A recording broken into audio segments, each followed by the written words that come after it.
What a talented filly, Charlie. You've obviously got the benchmark 3-year-old filly in your stable, so how does this girl measure up?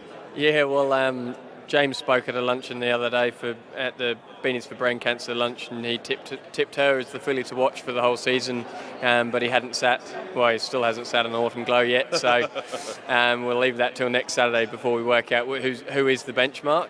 But look, she's supremely talented.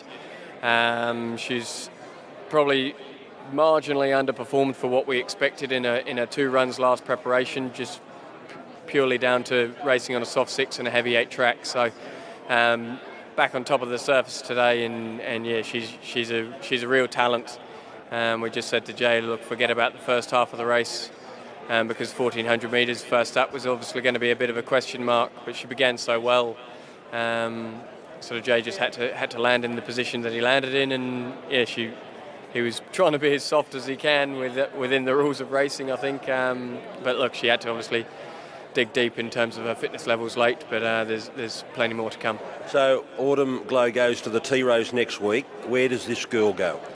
Yeah, look, I think initially Chris had sort of thought, well, do we try and split them? Obviously, with the Hermitage being involved in both horses, and send one for the 1,000 guineas at Caulfield. But obviously now that's at the back end of the season, and you've just won first up, and the Flight Stakes is only a matter of weeks away. So look, have 2 good chances. Yeah, there is that.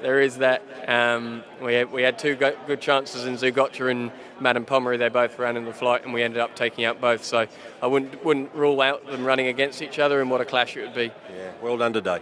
Thank you. Good on you. Congratulations, Jay.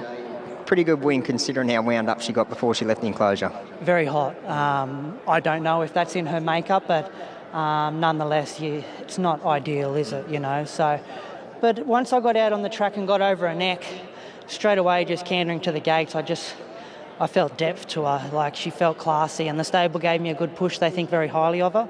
And we had a charm run where we were presented. She rounded them up too easily because she actually got quite wayward under pressure. So look, that'll come. Racecraft with more experience, and I think you'll see the best of her as she races better opposition with more depth to them, because like I said, she rounded them up quite comfortably, and she was one trial straight into a 1400, so that's the regard they have with her. But also on the flip side of that, she's going to improve. Well done, mate. Cheers.